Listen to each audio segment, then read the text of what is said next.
Vítajte pri sledovaní ďalšieho dielu Zdravmat v kocke. Dnešnou témou bude chronická obšušná choroba pľúc a bronchiálna astma.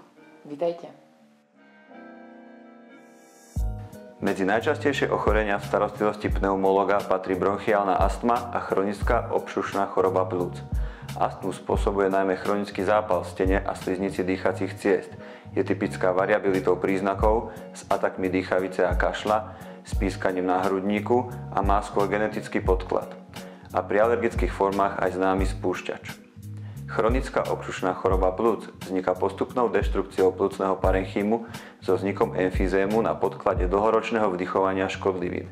Rizikovým faktorom je najmä fajčenie, aj pasívne, znečistenie vzduchu, pracovná expozícia.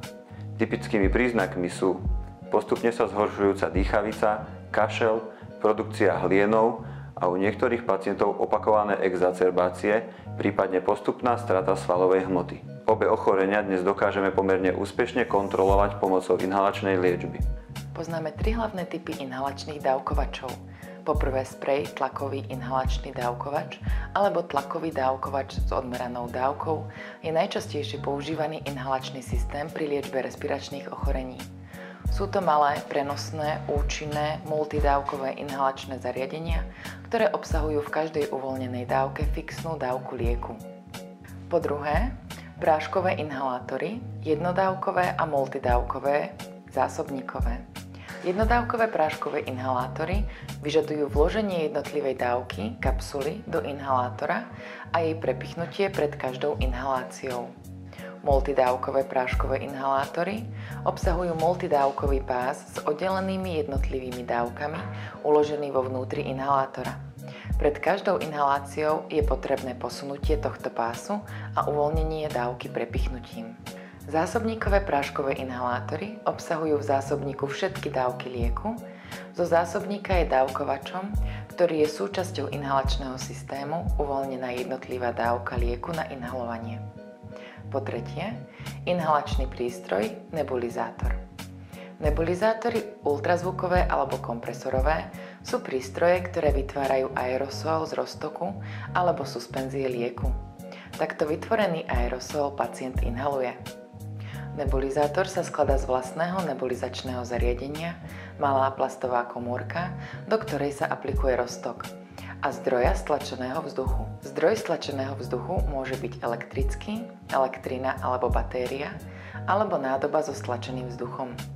Prístroj generuje aerosolové častice rôznej veľkosti, z ktorých najväčšie sú odfiltrované a vracajú sa späť do tekutého stavu cestou zachytenia sa na stene nebulizačnej komórky.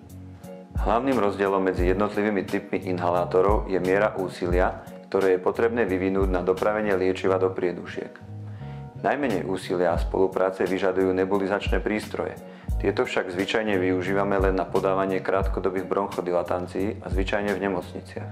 Malou potrebou inspiračného úsilia sa vyznačujú aj tlakové inhalačné dávkovače, spreje, kedy podanie liečiva aktivujeme stlačením, nasledovaným stredne rýchlym nádychom.